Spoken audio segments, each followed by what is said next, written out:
নমস্কার, সকলকে স্বাগত জানাই জ্ঞান দিগন্ত ইউটিউব চ্যানেলে। আজকে আমরা আলোচনা করতে যাচ্ছি বৃত্তি পরীক্ষা প্রস্তুতিমূলক কিছু প্রশ্ন নিয়ে।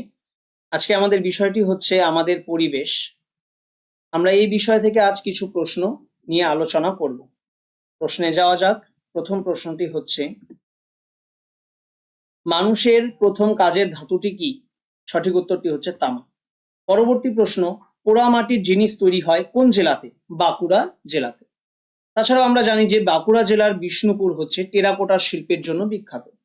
পরবর্তী প্রশ্ন, চকমকি পাথর ঠোকাঠুকি করে কি জ্বালানো হতো? সঠিক উত্তরটি হচ্ছে আগুন জ্বালানো হতো। পরবর্তী প্রশ্ন, উল্কাপিণ্ড থেকে কি আবিষ্কার হয়? সঠিক উত্তরটি হচ্ছে লোহা। পরবর্তী প্রশ্ন, নৌকো চালানোর সময় কোন গান গাওয়া হয়? সঠিক উত্তরটি হচ্ছে সারি গান। পরবর্তী প্রশ্ন, মেঘালয় রাজ্যে কাদের সমাজে মা পরিবারের প্রধান? সঠিক উত্তরটি হচ্ছে খাসিয়া। পরবর্তী প্রশ্ন, বন্যার জল সরে গেলে কৃষি জমিতে কি থিতিয়ে পড়ে? সঠিক উত্তরটি হচ্ছে পলি। পরবর্তী প্রশ্ন, হুগলি জেলার কোথায় তাঁত শিল্পের জন্য বিখ্যাত? শ্রীরামপুর ও ধনেখালি। পরবর্তী প্রশ্ন, হাঁসেদের পায়ের আঙুলগুলো কি দিয়ে জোড়া থাকে? সঠিক উত্তরটি হচ্ছে লিপ্ত পথ বা চামড়া দিয়ে। পরবর্তী প্রশ্ন, বাতাসে যে গ্যাস সবচেয়ে বেশি পরিমাণে আছে তার নাম কি? সঠিক উত্তরটি হচ্ছে নাইট্রোজেন। তাছাড়াও আমরা জানি যে নাইট্রোজেন গ্যাস বাতাসে 78.08% আছে। পরবর্তী প্রশ্ন, তরল ও গ্যাসের নির্দিষ্ট কি নেই? তরল ও গ্যাসের নির্দিষ্ট আকার নেই। পরবর্তী প্রশ্ন, ইস্পাত তৈরি হয় কোন ধাতু থেকে? সঠিক উত্তরটি হচ্ছে লোহা। পরবর্তী প্রশ্ন, যে তারাকে নড়তে দেখা যায় না তা হচ্ছে ধ্রুব তারা। পরবর্তী প্রশ্ন, নানা জিনিসের পুতুল তৈরি করেন পটুয়ারা। পরবর্তী প্রশ্ন, টোটো এক প্রকার কি? সঠিক উত্তরটি হচ্ছে টোটো এক প্রকার উপজাতি। পরবর্তী প্রশ্ন, চাঁদের বুকে প্রথম পা দেন লাইকা, রাকেশ শর্মা না নীল আর্মস্ট্রং? সঠিক উত্তরটি হচ্ছে নীল আর্মস্ট্রং। পরবর্তী প্রশ্ন, অল্প সময়ে বেশি চাষ করা যায় ট্রাক্টরের মাধ্যমে বা ট্রাক্টর দিয়ে। পরবর্তী প্রশ্ন, সূর্যের সবচেয়ে বড় গ্রহের নাম কি? সঠিক উত্তরটি হচ্ছে বৃহস্পতি। পরবর্তী প্রশ্ন, তুলো পাওয়া যায় কোন গাছ থেকে? সঠিক উত্তরটি হচ্ছে শিমুল গাছ। পরবর্তী প্রশ্ন, হুইসলিং টিল এক ধরনের কি? হুইসলিং টিল হচ্ছে এক ধরনের পাখি। পরবর্তী প্রশ্ন, জল না হলে পৃথিবীতে কি সৃষ্টি হতো না? জল না হলে পৃথিবীতে জীবনের সৃষ্টি হতো না। পরবর্তী প্রশ্ন, আদিম মানুষেরা ছবি আঁকত কোথায়? সঠিক উত্তরটি হচ্ছে গুহায়। পরবর্তী আমরা কিছু বাম দিক ডান দিক মেলাবো। যেমন প্রথমটি হচ্ছে টুসু। টুসু আমরা জানি টুসু কি এক ধরনের উৎসব। পরবর্তী দেখব ম্যালেরিয়া। ম্যালেরিয়া কিসের থেকে ছড়ায়? ম্যালেরিয়া মশার থেকে ছড়ায়। পরবর্তী দেখব খাসিয়া। খাসিয়া আমরা জানি যে মেঘালয়ের একটি জনজাতি। পরবর্তী ধাতু। ধাতু হচ্ছে একটা লোহা। পরবর্তী প্রশ্ন দেখব আমরা যাযাবর কাদের বলা হয়? প্রাচীনকালে যে সমস্ত মানুষ কোনো নির্দিষ্ট স্থানে স্থায়ীভাবে বসবাস না করে খাবার, জল ও স্থানীয় বাসস্থানের খোঁজে এক জায়গা থেকে অন্য জায়গায় ঘুরে বেড়ায় তাদের আমরা যাযাবর বলে থাকি। পরবর্তী প্রশ্ন, ব্রোঞ্জ কি? ব্রোঞ্জ হলো একটি মিশ্র ধাতু। টিন এবং তামা একসাথে গলিয়ে এই ধাতু তৈরি করা হয়। পরবর্তী প্রশ্ন, আদিম মানুষ কিভাবে চাষের কাজ শিখেছিল? আদিম মানুষ লক্ষ্য করেছিল ফল খাওয়ার পর বীজ মাটিতে পড়ে চারা গাছ বের হচ্ছে। এছাড়া বনের আগুনে পুড়ে যাওয়া জমিতে বা বর্ষার পর নরম মাটিতে বীজ থেকে নতুন গাছ সহজে গজিয়ে উঠতে দেখে তারা চাষের কাজের ধারণা পেয়েছিল। পরবর্তী প্রশ্ন, পোড়া মাটি দিয়ে তৈরি এমন দুটি জিনিসের নাম লেখো। আমরা জানি যে পোড়া মাটি দিয়ে তৈরি দুটি জিনিস হচ্ছে মাটির কলসি এবং টেরাকোটার পুতুল বা খেলনা। পরবর্তী প্রশ্ন, কর্মকার কাদের বলা হয়? যারা লোহা গলিয়ে বা পিটিয়ে দা, কুড়ুল, কোদাল, কাটারি, লাঙলের ফলা ইত্যাদি প্রয়োজনীয় জিনিসপত্র তৈরি করেন তাদের কর্মকার বা কামার বলা হয়। পরবর্তী প্রশ্ন, চাষের জমিতে সার দেওয়ার প্রয়োজন কেন? কারণ একই জমিতে বারবার চাষ করার ফলে কি হয়? মাটির গুণাগুণ পুষ্টিগুণ, উর্বরতা শক্তি এগুলো মাটির কমে যায়। তাই এই উর্বরতা শক্তি ও পুষ্টিগুণকে ফিরিয়ে আনার জন্য ফসলের ভালো ফলন করার জন্য নিয়মিত বা জমিতে সার দেওয়া প্রয়োজন। মানুষ চাকা তৈরি কেন করেছিল? আদিম মানুষ ভারী জিনিসপত্র এক জায়গা থেকে অন্য জায়গায় সহজে বয়ে নিয়ে যাওয়ার জন্য এবং যাতায়াতের সুবিধার্থে চাকা তৈরি করেছিল। পরবর্তীতে মাটির পাত্র তৈরির কাজেও চাকা ব্যবহার করা হয়। পরবর্তী প্রশ্ন, দাঁত ভালো রাখার জন্য কি করা দরকার? দাঁত ভালো রাখার জন্য প্রতিদিন সকালে ঘুম থেকে উঠে ও রাতে শোয়ার আগে নিয়ম করে ভালো করে ব্রাশ করা উচিত। এছাড়া খাওয়ার পর ভালো করে কুলিকুচি করা এবং অতিরিক্ত মিষ্টি জাতীয় খাবারকে এড়িয়ে চলা দরকার। পরবর্তী প্রশ্ন, উঁচু পাহাড় চূড়ায় শ্বাস নিতে কষ্ট হয় কেন? ভূপৃষ্ঠ থেকে যত উপরে ওঠা যায় বাতাসের ঘনত্ব তত কমতে থাকে এবং অক্সিজেনের পরিমাণও কমে যায়। তাই উঁচু পাহাড়ের চূড়ায় বাতাসে অক্সিজেন কম থাকায় শ্বাস নিতে কষ্ট হয়। পরবর্তী প্রশ্ন, গাছের দুটি উপকারিতা লেখো।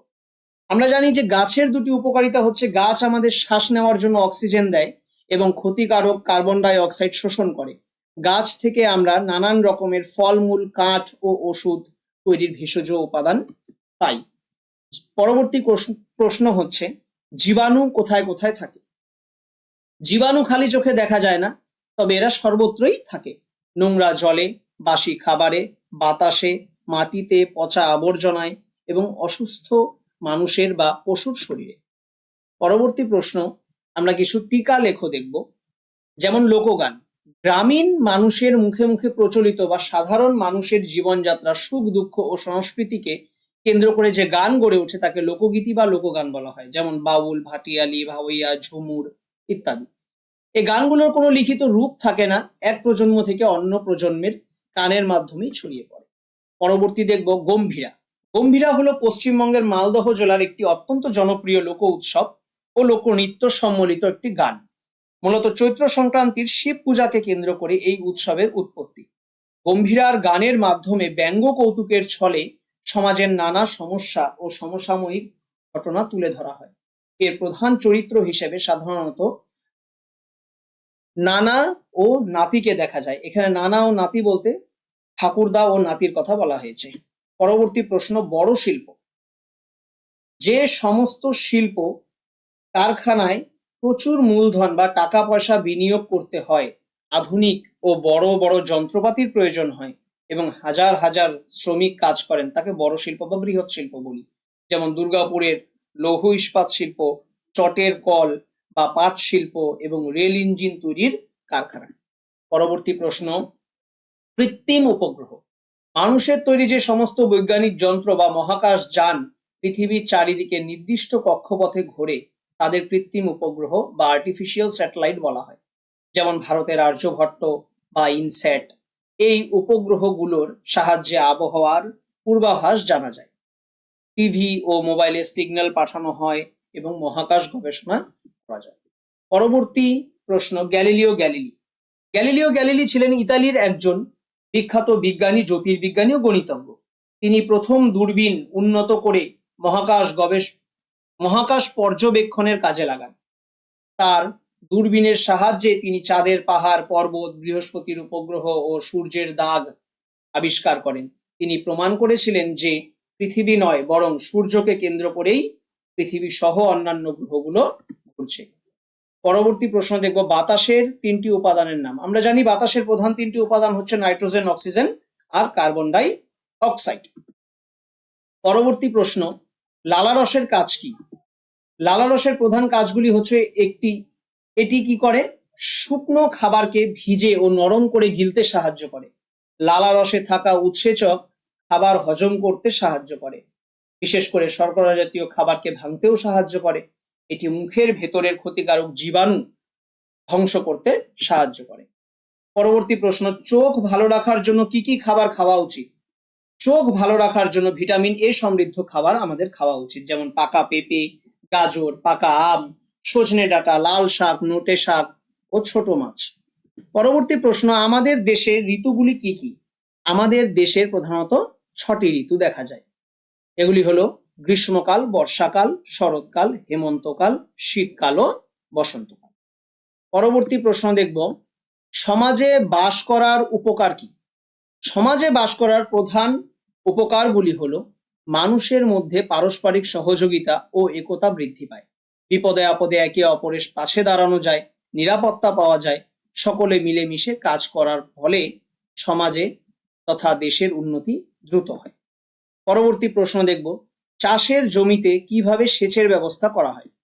চাষের জমিতে বিভিন্ন উপায়ে সেচের ব্যবস্থা করা হয়। নদী, খাল, পুকুর বা বিল থেকে পাম্পের সাহায্যে জল তুলে জমিতে চাষ করা হয় বা জমিতে দেওয়া হয়। মাটির তলা থেকে নলকূপের সাহায্যে জল তোলা হয়। এছাড়া বৃষ্টির জল ধরে রেখে বা খালের মাধ্যমে নদীর জল দূরবর্তী জমিতে নিয়ে গিয়ে সেচ দেওয়া হয়। পরবর্তী প্রশ্ন, আদিম মানুষেরা গুহায় কিসের ছবি আঁকত? আদিম মানুষেরা গুহার দেয়ালে মূলত বিভিন্ন বন্য পশু যেমন বাইসন, হরিণ, ভালুক, ম্যামথ তাদের ছবি ও শিকারের দৃশ্য তারা আঁকত। পরবর্তী প্রশ্ন, আদিম মানুষ প্রথম কোথায় আগুন দেখেছে? আমরা জানি যে আদিম মানুষ প্রথম আগুন দেখেছিল পৃথিবীর বুকে ঘটে যাওয়া দাবানল। এখন দাবানল কথাটির অর্থ কি? বনে শুকনো ডালে ডালে ঘষা লেগে আগুন লাগার ঘটনাকে বলা হয় দাবানল। আর কোথায় দেখেছিল? আগ্নেয়গিরির অগ্নুৎপাতে, বজ্রপাতে। পরবর্তী প্রশ্ন, বিপন্ন বাসভূমি বলতে কি বোঝো? বিপন্ন বাসভূমি হচ্ছে প্রাকৃতিক বিপর্যয়, বন্যা, খরা, ভূমিকম্প, জঙ্গল কাটা, দূষণের কারণে যখন কোনো জীব বা মানুষের স্বাভাবিক বাসস্থান বা থাকার জায়গা বসবাসের অযোগ্য ও ধ্বংসের মুখে পড়ে, তখন তাকে বিপন্ন বাসভূমি আমরা বলি। পরবর্তী প্রশ্ন, দিনরাত কেন হয়? পৃথিবী তার নিজের অক্ষের বা মেরুদণ্ডের চারিদিকে পশ্চিম থেকে পূর্বে অবিরাম পাক খাচ্ছে। একে পৃথিবীর আহ্নিক গতি বলে। এই ঘূর্ণনের সময় পৃথিবীর যে অংশটি সূর্যের সামনে আসে সেখানে সূর্যের আলো পড়ে এবং সেখানে দিন হয়, আর ঠিক তার বিপরীত অংশটি সূর্যের আড়ালে চলে যায়। তার কারণে সেই স্থানটিতে সূর্যের আলো পৌঁছতে পারে না, আর সেই স্থানটিতেই অন্ধকার থাকে আর সেখানেই রাত হয়। পৃথিবীর এই ক্রমাগত ঘূর্ণনের ফলেই দিন ও রাত ঘটে। পরবর্তী প্রশ্ন দেখব, যাযাবর সমাজ ও সংস্কৃতি বলতে কি বোঝায়? যাযাবর সমাজ যে সমাজের মানুষ কোনো নির্দিষ্ট স্থানে স্থায়ীভাবে বসবাস করে না, বরং খাদ্য, জল ও পশুচারণের সন্ধানে এক স্থান থেকে অন্য স্থানে ঘুরে বেড়ায়, তাদের যাযাবর সমাজ বলে। তারপর দেখব সংস্কৃতি কাকে বলে। সংস্কৃতি হলো মানুষের জীবনযাত্রার ধরন। একটি নির্দিষ্ট মানব সমাজের ভাষা, আচার অনুষ্ঠান, চিন্তা ভাবনা, শিল্পকলা, পোশাক আশাক, খাদ্যাভ্যাস ও বিশ্বাসের সামগ্রিক রূপকে সংস্কৃতি বলা হয়। পরবর্তী প্রশ্ন দেখব, মিশ্রণ কাকে বলে ও মিশ্রণ থেকে উপাদানগুলি আলাদা করার দুটি পদ্ধতি। মিশ্রণ হচ্ছে দুই বা ততোধিক পদার্থকে যে কোনো অনুপাতে একসাথে মেশালে যদি তারা নিজেদের ধর্ম বজায় রেখে পাশাপাশি অবস্থান করে তবে সেই নতুন পদার্থকে মিশ্রণ বলে, যেমন নুন জলের শরবত বা বায়ু। এখন আমরা জানবো যে মিশ্রণকে আলাদা করার দুটি পদ্ধতি। প্রথম পদ্ধতি ছাঁকন। এই পদ্ধতিতে কোনো তরল থেকে অদ্রবণীয় কঠিন পদার্থকে আলাদা করা যায়, যেমন জল থেকে চা পাতাকে আলাদা করা। তারপর জানবো বাষ্পীভবন বা ইভাপোরেশন। এই পদ্ধতিতে তরলের দ্রবীভূত কঠিন পদার্থকে ফুটিয়ে জল বাষ্প বানিয়ে নুন আলাদা করা হয়, যেমন জল থেকে নুনকে আলাদা করা। পরবর্তী প্রশ্ন আমরা জানবো, চাঁদকে আমরা নানান রকম আকারে দেখি কেন? চাঁদের নিজস্ব আলো নেই, সে সূর্যের আলোয় আলোকিত হয়। চাঁদ পৃথিবীর চারিদিকে ঘোরার সময় পৃথিবী, সূর্য ও চাঁদের পারস্পরিক অবস্থানের প্রতিনিয়ত পরিবর্তন ঘটে। এর ফলে আমরা পৃথিবী থেকে চাঁদের আলোকিত অংশের যতটুকু অংশ আমাদের চোখে পড়ে আমরা চাঁদের ঠিক ততটুকু অংশই দেখতে পাই। এই কারণেই মাসের বিভিন্ন দিনে চাঁদকে আমরা নানান রকম আকারে দেখি। পরবর্তী প্রশ্ন, চাকা আবিষ্কারের কথা লেখো। আদিম মানুষের ইতিহাসে চাকা আবিষ্কার একটি অত্যন্ত গুরুত্বপূর্ণ ঘটনা। পাহাড়ি অঞ্চল থেকে ভারী গাছের গুড়ি গড়িয়ে নিচে নামতে দেখে আদিম মানুষ প্রথম গোল জিনিসের ঘূর্ণন ক্ষমতা সম্পর্কে ধারণা পায়। এরপর তারা গাছের গোল গুড়ি কেটে বা কাঠের তক্তা জোড়া দিয়ে প্রথম গোল চাকা তৈরি করে। চাকা আবিষ্কারের ফলে মানুষের যাতায়াত ও ভারী মালপত্র এক জায়গা থেকে অন্য জায়গায় নিয়ে যাওয়া অনেক সহজ হয়ে যায়। পরবর্তীতে এই চাকা মাটির পাত্র তৈরিতেও ব্যবহার করা শুরু হয়। পরবর্তী প্রশ্ন সম্বন্ধে জানবো আমরা যে ডোকরা শিল্প সম্বন্ধে যা জানো লেখো। ডোকরা হলো ভারতের একটি প্রাচীন ও ঐতিহ্যবাহী হস্তশিল্প। এটি মূলত মোম গলানো পদ্ধতিতে পিতল বা ব্রোঞ্জ গলিয়ে বিভিন্ন মূর্তি ও জিনিসপত্র তৈরির শিল্প। এই শিল্পে প্রথমে মাটি দিয়ে একটি কাঠামো তৈরি করা হয়, তার উপর মোমের প্রলেপ দিয়ে সূক্ষ্ম নকশা করা হয়, শেষে তার উপর আবার মাটির প্রলেপ দিয়ে গরম করে গলানো ধাতু ঢেলে ছাঁচ তৈরি করা হয়। ডোকরা শিল্পে সাধারণত দেবদেবীর মূর্তি, আদিবাসী মানুষের প্রতিকৃতি, বিভিন্ন পশু পাখি যেমন ঘোড়া, হাতি এবং নানান রকমের অলংকার তৈরি করা হয়। পশ্চিমবঙ্গের বাঁকুড়া ও বর্ধমান জেলার ডোকরা শিল্পের জন্য অত্যন্ত বিখ্যাত। তাহলে আজকে ভিডিওটি এখানেই সমাপ্ত করছি। নমুনা প্রশ্নপত্র 2026-এর যে প্রথম প্রশ্নপত্রটি ছিল সেটি আমরা আজকে সম্পূর্ণ এখানে সলভ করলাম। এরকম ভাবেই পরবর্তীতে আমাদের চ্যানেলে এরকম ভাবেই একটি করে প্রশ্নপত্র আমরা সলভ করব। ভালো লাগলে চ্যানেলটিকে সাবস্ক্রাইব করবেন, পাশে থাকবেন।